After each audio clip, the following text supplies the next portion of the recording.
Thank you, everyone, for being here. It's really wonderful to see this full room. My name is Erin Silver, and I'm an associate professor of art history here at UBC. I want to start by first acknowledging that we are on the traditional, ancestral, and unceded territories of the Musqueam people. This talk is presented with the support of the BC Binning Fund through the Department of Art History, Visual Art, and Theory at the University of British Columbia, co-organized with Green College, the University of Victoria, and Concordia's Speaking of Photography series, with thanks to Robert Graham. I want to particularly thank Green College, in particular Heather Muckart, for her enthusiasm for hosting tonight's guest, and Gazian Dome for continued support in the weeks leading up to us all being here, as well as the rest of the staff for all of their work tonight. So tonight's esteemed guest has been invited on the occasion of the publication of the first volume in the 3-volume project, A History of Photography in Canada, published by McGill-Queen's University Press this past spring. And we confirm today that copies of which are available for purchase in the UBC bookstore. However, it could be argued that our speaker has been writing or else contributing to the making of this history for the past 5 decades.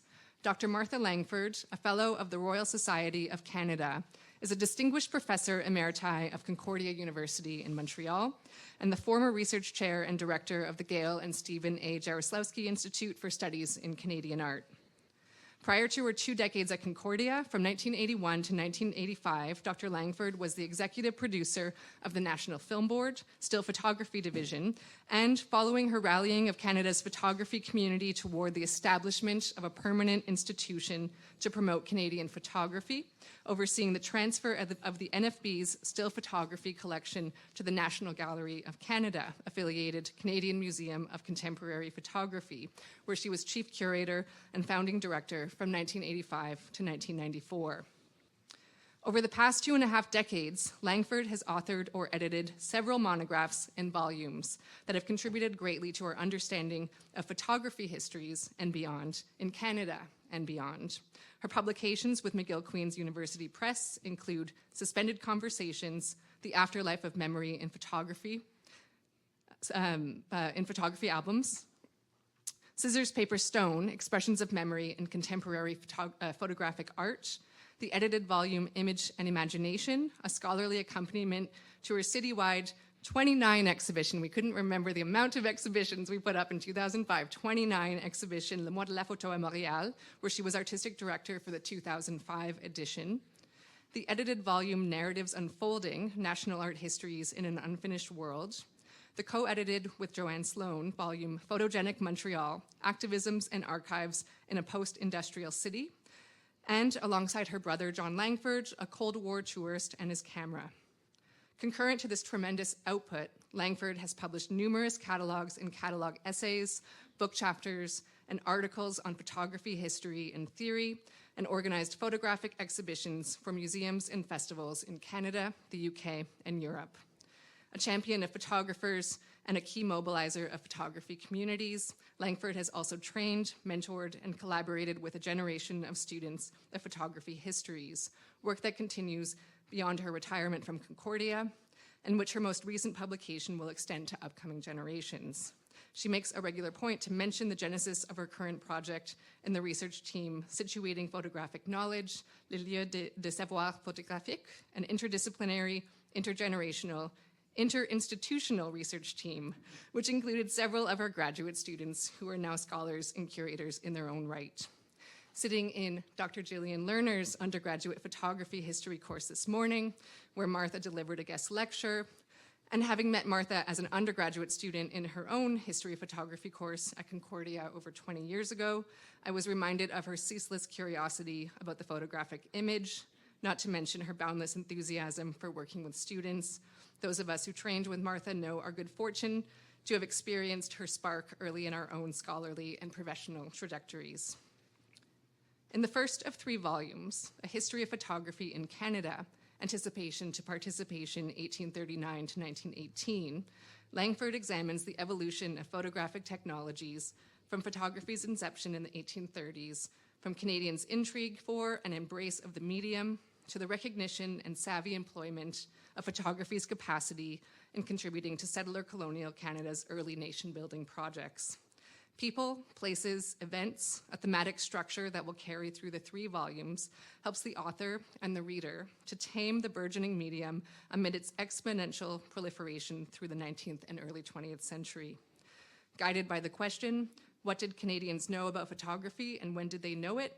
The first volume is at once an epic and a caper, illustrated and explained through Langford's sleuth-like attention to the photographs themselves, over 400 of which are reproduced in the volume in full color. In process are Volume 2, A Medium Unleashed, 1919 to 1969, and Volume 3, Momentous Indecision, 1970 to 2010. A history of photography in Canada, as told by someone who has spent the better part of her life in devotion to its proliferation and study. Please join me in welcoming Dr. Martha Langford. I'd like to begin by thanking the Department of Art History, Visual Art and Theory, and Green College for their seamless collaboration and generous support of this lecture and all too brief residency at Green College. It is an honor to be supported by the BC Binning Fund as it encourages collaboration between the University of British Columbia and the University of Victoria. My travel to BC has been supported by, and Erin's already mentioned this, Speaking of Photography series at Concordia University, for which we are indebted to a single donor, Robert Graham. I feel very privileged to be associated with these programs, as well as my publisher, McGill Queen's University Press. Yes, a little bit more like a rock star. Okay, right up to this. As I share some of the surprises that have energized my research on the history of photography in Canada. People make programs, so at the risk of forgetting someone, for which I apologize in advance, I want especially to thank Erin, Joseph Montaigne, and Heather Muckart for their enthusiastic welcome to UBC. They have been magnificent at every turn. This lecture roams through a history of photography in Canada, all 3 volumes, and across their internal divisions.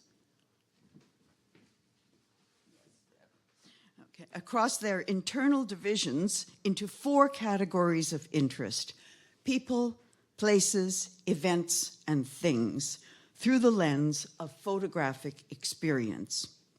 People and events dominate this evening's presentation. Unconsciously, perhaps, I've gravitated toward the genre whose success was not anticipated, was indeed an early surprise. Motion escaped the first inventions. Places and things were the predicted subjects in a handmade medium's service to the arts and sciences. Photography exceeded expectation by exciting widespread participation, actual and imaginative. A stress on photographic experience makes divisions between genre quite porous, as exemplified by a photograph taken by Ernest Brown that adorns the cover. I'm sometimes asked how I've gone about this history. Brown's group portrait offers a very good example of my process and its intrigues. I first stumbled across this cropped version of the photograph while searching online for information about Bourne and May, a partnership credited by Dominion Illustrated for views of Calgary. Bourne and May represent the mid to late 19th century influx of entrepreneurial photographers, mainly British, who were establishing studios in the West. Much research has been done on the survey photographers who worked for the CPR and the Geological Survey. Though this group you're looking at might be called the next generation. Expedition photographers replaced by settlement photographers. This group portrait appeared in Photographic Historical Society of Canada newsletter, illustrating a highly informative post by the late Robert Lansdale. A press and commercial photographer in Toronto, Lansdale represents the amateur historian who has done so much spade work on the history of photography in Canada. Lansdale wrote that the photograph had been taken by C.W. Mather's assistant, Ernest Brown, as the three photographers were covering the Indigenous enactment of a passion play at Mission, BC. The object of their attention was then easily traced. The Oblate Fathers, who had directed this performance, were internationally networked. Their event was given detailed verbal description in the Victoria Daily Times, as well as the New York Times. Lansdale's interest was plainly in the photographers who present with their cameras as confident and dapper, masters of their universe. Indeed, whoever printed this photograph had reduced the surroundings to a haze. Imagine my surprise when the original negative was located, and the photograph was found to include the neat rows of tents described in the papers, as well as an Indigenous man in a pork pie hat strolling by, his attention caught by this staging of high-tech reportage. Nonchalant, his hands stuck in his pockets, he strolls right into the future. The writing of Canadian photography history in the 21st century is full of such blow-up moments. They complicate both the histories and the counter-histories that have been generated to date. And when people ask me what I mean when I talk about photographic experience, this man represents it very well, as would Ernest Brown, his fellow photographers, and anyone looking over Brown's shoulder as he made the exposure. A recuperative history of photography in Canada is not simply a matter of putting more and different photographers onto the ridge. It's a matter of putting all parties to a photographic event into play. Like many researchers of my generation, I've been interested in the activities of women. My first book, Suspended Conversations, was a study of photographic albums as expressions of memory. An autobiographical album formed the spine of that book. This album had been rescued from oblivion by a woman artist in Montreal and acquired for the Notman Photographic Archives by its keeper, Stanley Triggs. Both of these women took photographs, the two main figures. The woman seated on the tree trunk took the most, and her favorite subject was the woman I took to be her sister. They posed in all kinds of situations as they roamed about Quebec in a motor car, went on pilgrimages, and rented cottages. Hanging about with these women impressed me with the realization that they were sharing photographic experience at every stage, on the spot, as they acted out their vraie partie, a real game of catch on a country road, and later as the album was compiled and revisited in tactile and oral performance. Without minimizing the importance of the women who became professional photographers, a hard-won status to be sure, I grew very interested in other modes of photographic agency, such as commissioning, posing, collecting, and compiling. This interest extends throughout the history. The first photograph in Volume 1 is this one of Louisa Davenport Frothingham, a wealthy Montreal woman whose cousin, incidentally, was Louisa May Alcott, author of Little Women. This wealthy family was much photographed formally and theatrically. They treated the Notman studio as a playground, including a portrait session for their pet skunk. In this episode, a Notman studio photographer attended the Frothingham country home at Kakuna. This is some 450 kilometers from Montreal. This was exceptional, to say the least. The children were photographed on the porch. Their mother joined them for a group portrait with braided hair and a blanket worn as a shawl. She was not looking well, an impression confirmed by this private photographic session in which she's propped up on a daybed. At least 2 plates were exposed. Louisa Frothingham was the client, and she wanted this picture to work. We can only speculate on the reasons, but with all due respect to Notman or his representative, this is a self-portrait. Commissioning is authorship. When studio portraitists from William Notman to Yusuf Karsh go on the record to explain their process, which they do at length, they come off as impresarios determined to assert control. Their message to clients is simple. If you want your portrait to look as good as the ones you've seen in the waiting room, do what I say. It may seem counterintuitive, but the Kodak, introduced in 1888, brings the studio's terms of engagement to the fore. It's not just that subjects are taking the camera into their own hands. The act of commissioning is also democratized. In 1890, when Lady Aberdeen went through Canada with a Kodak, that's the title of her book, she captured one such carnivalesque experience. The Aberdeen's well-appointed rail car passed another filled with smiling bachelors who called out to the rich lady, "Take our pictures."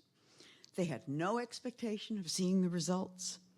It was the photographic act and the license that they felt that amused and emboldened them. I continued to think along these lines when I decided to inventory the photographs credited in Henry James Morgan, turn-of-the-century compendium, Types of Canadian Women and of Women Who Are or Have Been Connected with Canada. There are obvious reasons to make such a list, and one is rarely given the chance, as most Who's Who compilations don't credit the photographers. Topley Studio, located in Ottawa, naturally scored the highest, with Notman, Livernois, and Fraser Bryce from Toronto showing respectably.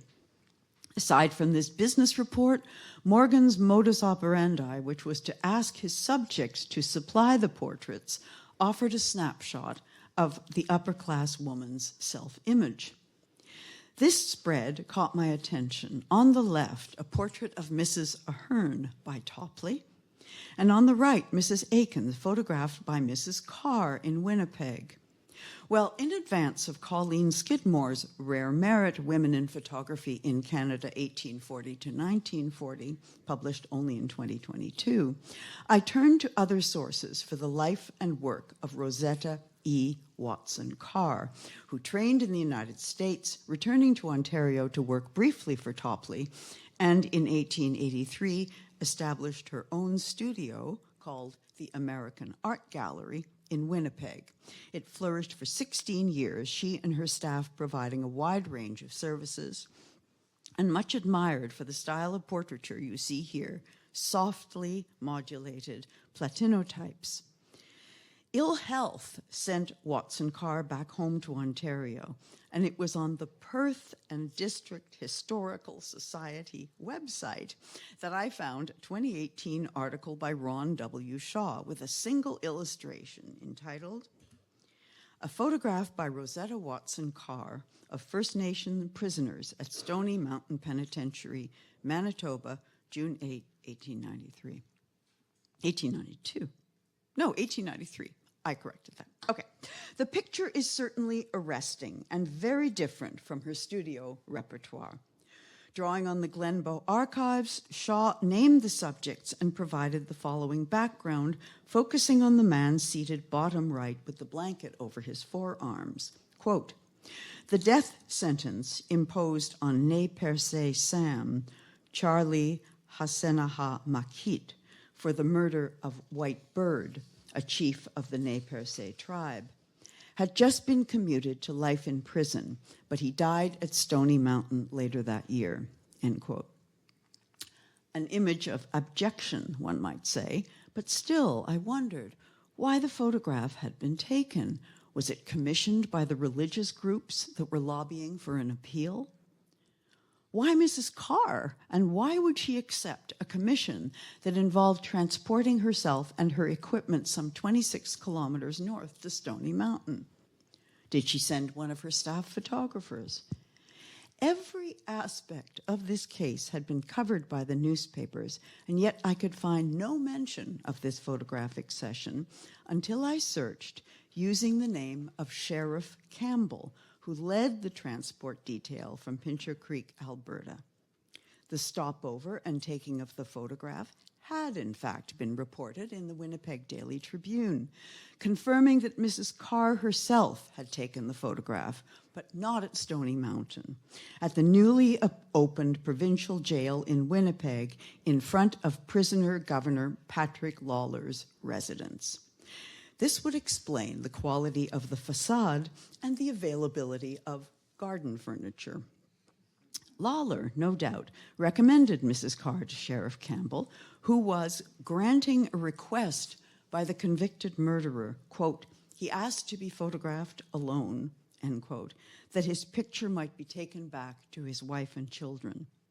The 4 prisoners were then photographed in a group, and finally, this one was taken of the sheriff, escort, and prisoners. Charlie Hasanaha Makit's shackled hands were covered by a blanket to spare his family's feelings. The commissioner of the photograph is here shown to you on the left, with its facilitators middle and right. Here I want to assure you that by stressing the agency that brought this particular photograph into being, I am not ignoring the histories of stereotyping, coercion, or misrepresentation of Indigenous and other peoples that have framed many critical histories to date. There is ample evidence of this throughout our public collections and illustrated periodicals. Both history and counter-history are situated in current preoccupations, though they shift over time. Well known to a West Coast audience, the critical fortunes of Hannah Maynard, rediscovered by feminist art historians, have been assailed by settler colonial cultural studies. Maynard was justly celebrated for her ingenuity and sensitivity, here exemplified by the elaborate staging and composite techniques that she used to work through her grief at the loss of her daughter and daughter-in-law. She's more recently been taken to task for using the same skills to construct and profit from false images of Indigenous subjects and to build up the image of Victoria as a white settler society. For a brief time, Maynard's work also assisted the punishment of men, women, and children who had failed catastrophically to measure up. All these Hannah Maynards are included in the history that I have written as it rides the waves of recuperative research and re-examination. But uses of photography are unpredictable. If we are now able to see the full run of these mugshot books online, it is because of a partnership between the Victoria Genealogical Society, the Police Historical Society, and the University of Victoria Libraries. The Genealogical Society was interested because these may well be the only pictures of some people's ancestors. This approach speaks to an enormous field of photographs and photography thinking that I call the pictures that we have. They are flexible illustrations, a phrase once proposed by essayist James Kaufman, who was wary of the loss of original intentions or historical context. Critical practice, ranging from postmodernism to decolonization, has since made us more comfortable with the repurposing or appropriation of photographs, but there are still surprises to be found. This one would surely resonate with Carolyn Butler Palmer's work on the Kwakwakaiwak carver Ellen Neal. Taken in the late 1950s, this photograph of Neal is very well known, though its history perhaps less so. It was taken by NFB staffer Gar Lunny as part of the Still Photography Division's Photo Story program, now generally explained as nation-building propaganda by the federal government. Stories were released weekly and used in whole or in part in newspapers and magazines in Canada and abroad.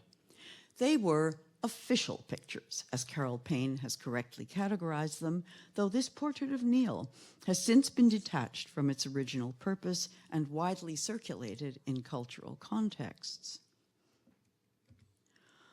Where I was surprised to find it was in the barrel vault of the Indians of Canada Pavilion at Expo 67 in Montreal. Neil's smiling face can be seen at the top of the arch. Just run your eye up the purple pantsuit.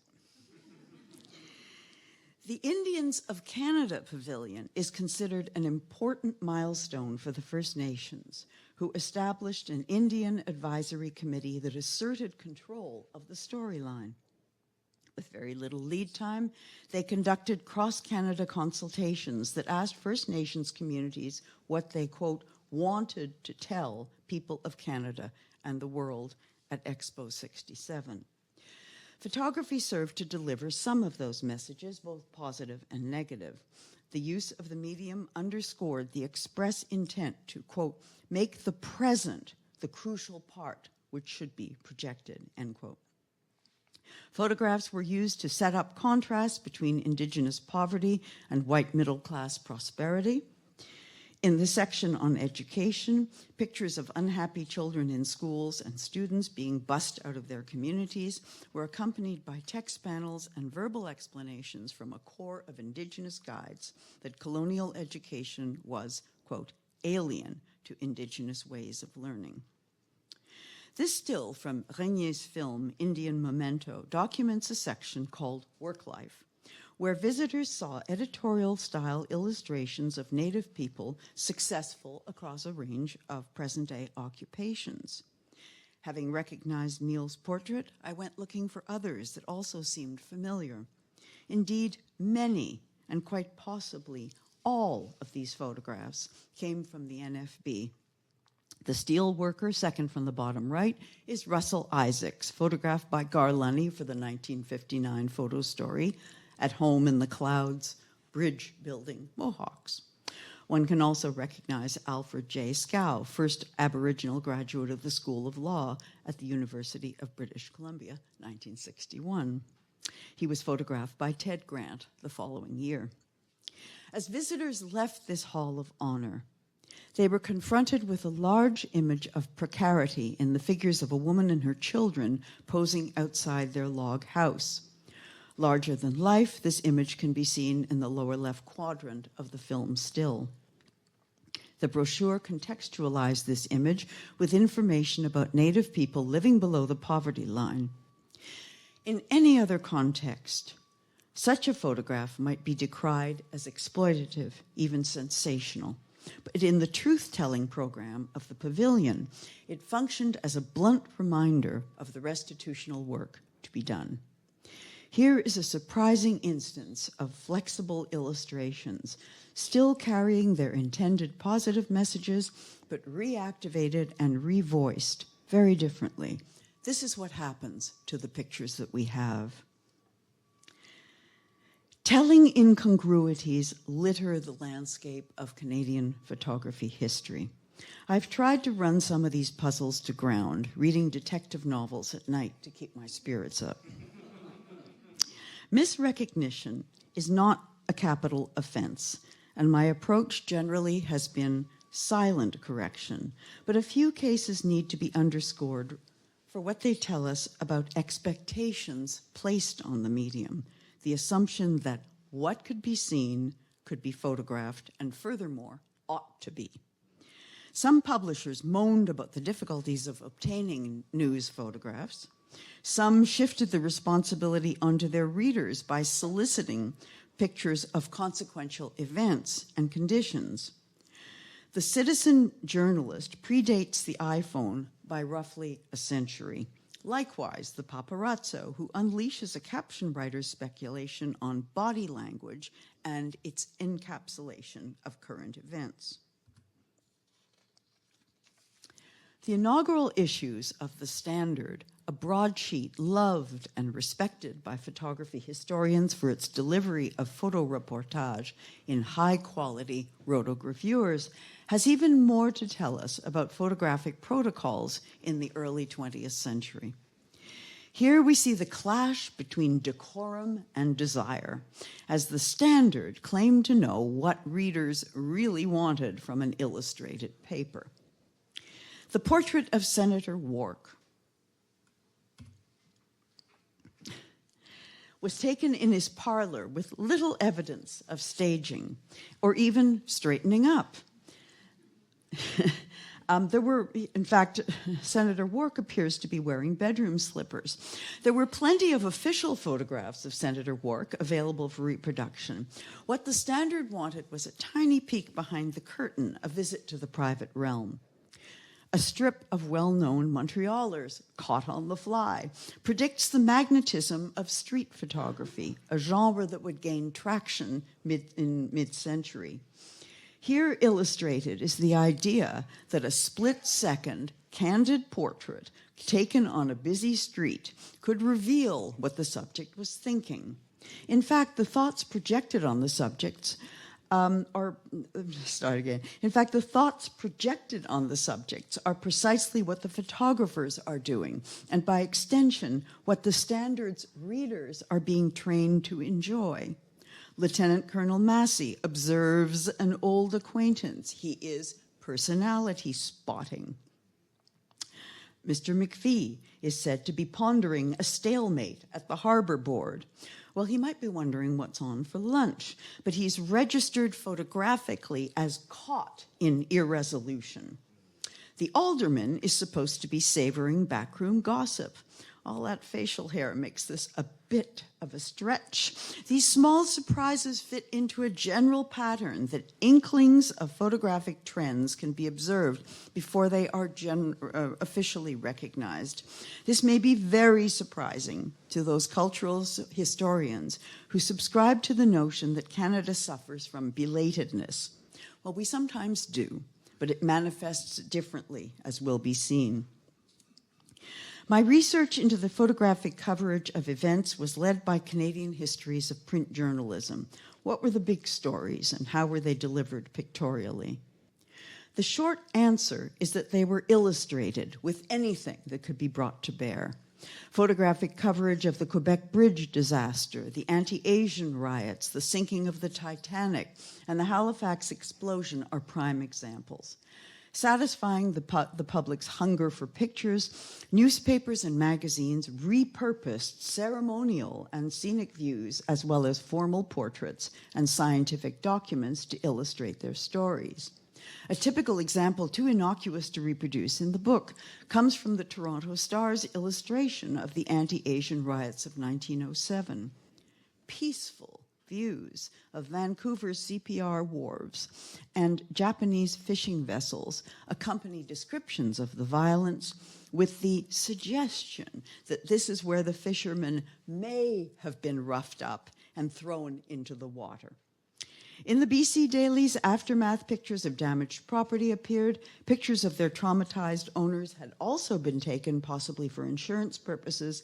These were not published, but relegated to the archives. The photo reporting of the Titanic was likewise limited, though for different reasons. The actual event happened at sea, in the dark, in acute panic, and without benefit of photography. What is surprising in this instance is the rhetoric that marries the challenges of photo representation to societal tolerances and ethical boundaries. Here, crudely put, pictures are not available and you shouldn't have them anyway.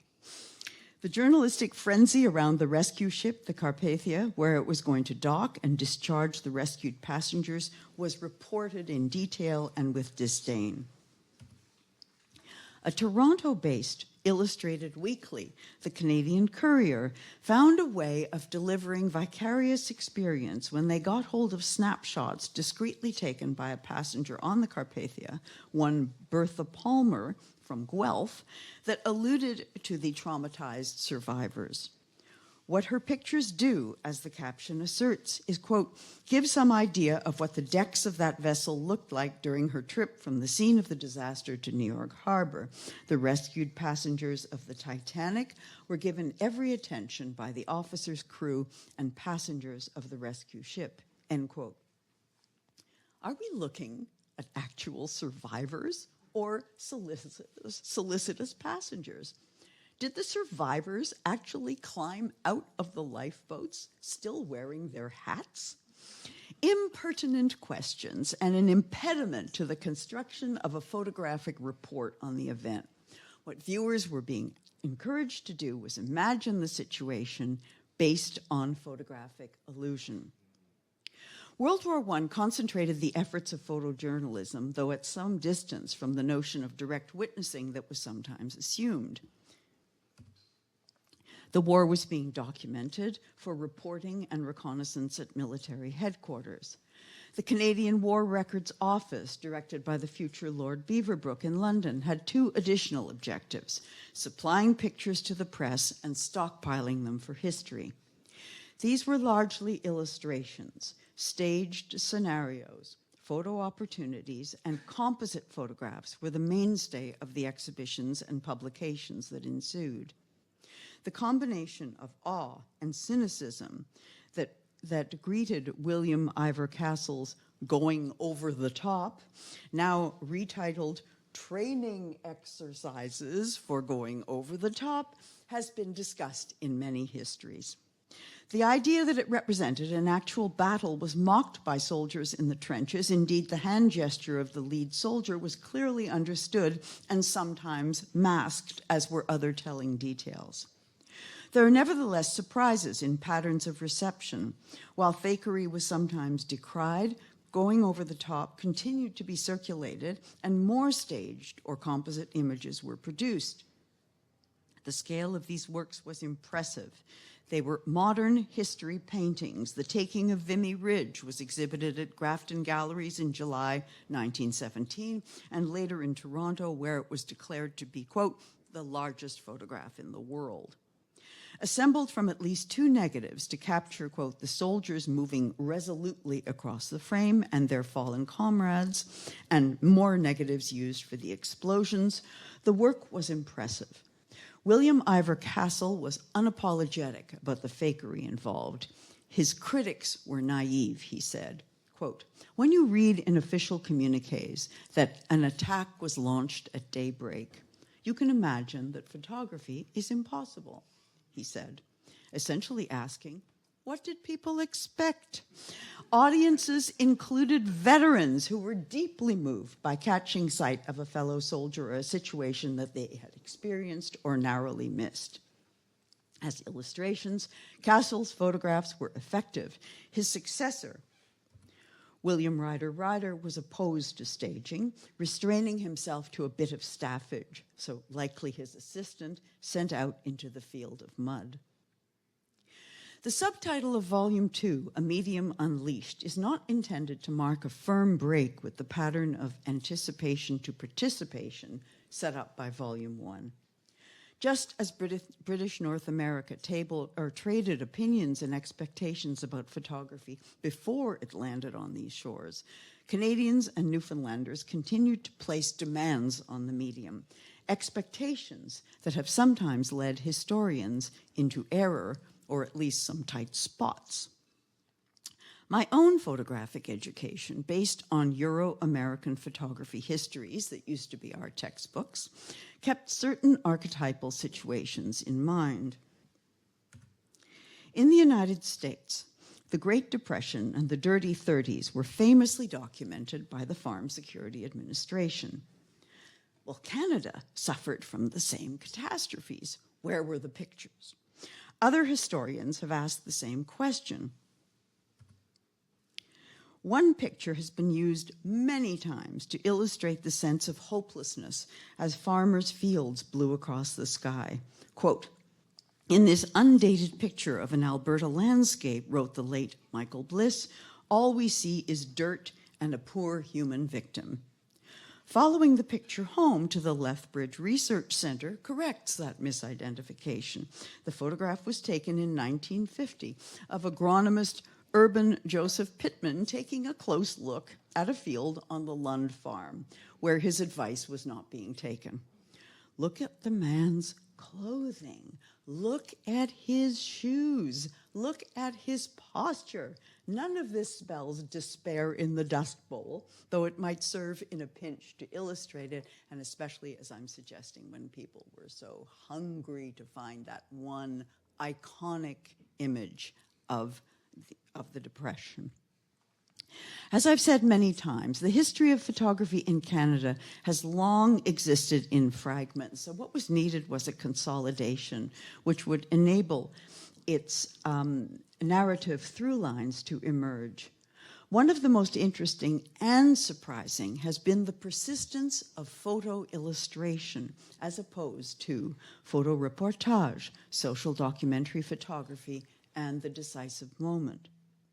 These tendencies ran in tandem and arguably still do.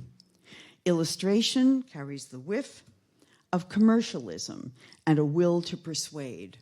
Canadian school children now learn early about 20th century advertising campaigns to populate the West. Posters, brochures, and newspapers featured views of bountiful wheat fields, endless summers, and sociable settlers.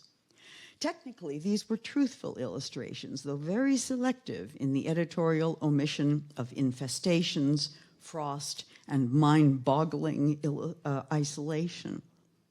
Within this category of practice, an illustrated book published in 1906 by the Gladstone, Manitoba Board of Trade is primarily made up of photographer Cyril Jessup's views of prosperous, self-civilizing community that wants to attract more people like themselves.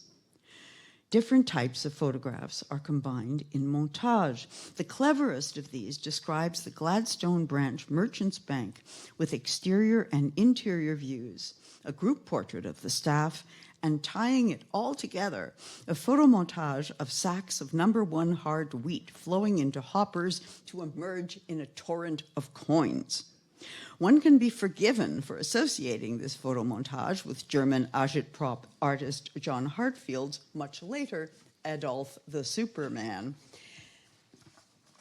The Gladstone Manitoba Board of Trade is not so monstrous in its ambitions, except in the general sense of displacing or forcibly assimilating the First Nations. Illustration is not just a thread through the 3 volumes. There's a book in that aspect alone. I'll just give you a taste of the most surprising findings, which began to pop up as soon as photomechanical reproduction got going. Whether in scrapbooks or sketchbooks, there are amusing caricatures of the famous and familiar in the early output of cut and paste. In 1874, Sarah Howard finds inspiration in Punch. Fast forward to the interwar tabloid universe, where lurid stories needed graphic illustration. Editors and artists had no compunctions about repurposing photographs from elsewhere. Hear the surprise of finding the work of Paris-based American surrealist Man Ray, his Larmes de Verre, Glass Tears, which had first been published in Minotaur in 1935.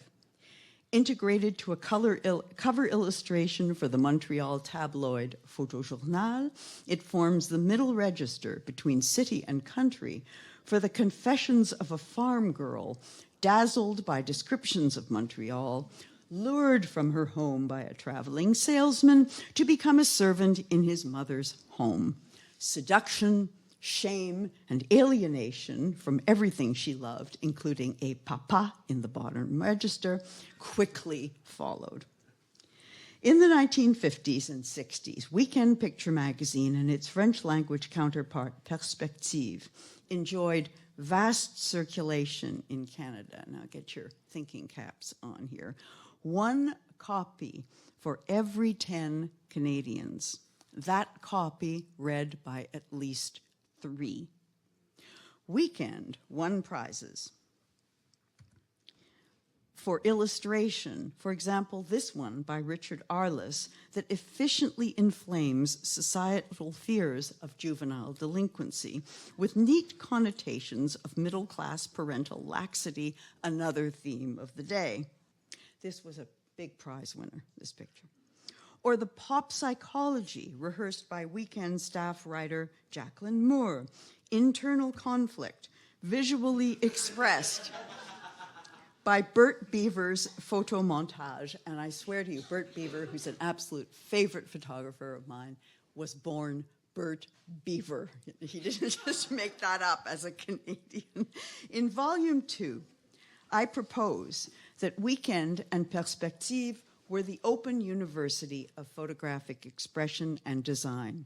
And in volume 3, the photo collage of political artists Carol Condé and Carl Beveridge will be examined through the same lens.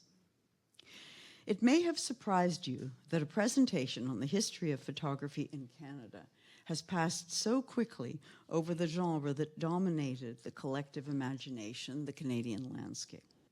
Critical research by John O'Brien underpins all our work on representations of the so-called wilderness. Transnational research by Kelly McCormick and other members of the Critical Image Forum is informing the writing of Volume 3, as landscape studies keep shifting under our feet. In 19th century studies, the investigations of David Madison, Joan Schwartz, and Elizabeth Cavalier can be felt throughout Volume 1. The consolidation I speak of is also a map, a roadmap to their research.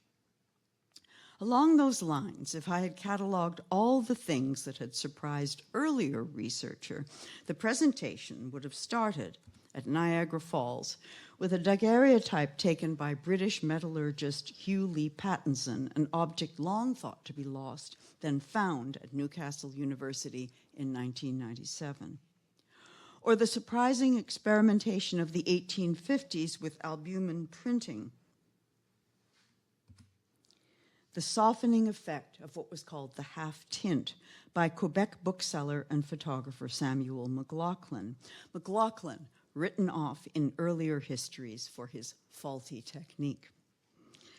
I would also have mentioned a crushing surprise suffered by Stanley Triggs, then keeper of the Notman Photographic Archives, when he visited Alexander Henderson's descendant and was told that all of Henderson's glass plates had just recently been sent to the dump. There are happier moments. The astonishing corpus of Simeon H. Parsons of St. John's, Newfoundland, who was much admired by American photography critics and his work seen around the circuit of international exhibitions, remain accessible still remain accessible to us today, sorry. In the late 19th century, the grand scenic view receded in the burgeoning photography art world. Its salons would be dominated by pictorialism until the late 1930s, a movement led by Sidney Carter and Harold Mortimer Lamb.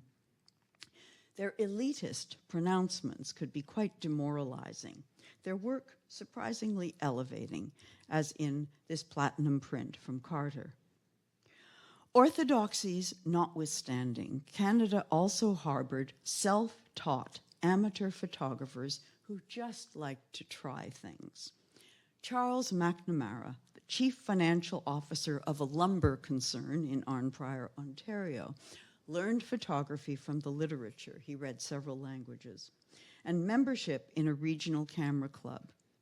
As an amateur naturalist, he used photography systematically in the field. He also experimented with pictorialism's artistic style, often inspired, though at many degrees of separation, by Japonisme and painterly techniques, as in this gum bichromate print, The Pine Branch. At other times, McNamara fooled around with spiritualism, casting his father Richard in amusing tableaus and even more ghoulish motifs, as in this composite, balancing his father's head on a plank.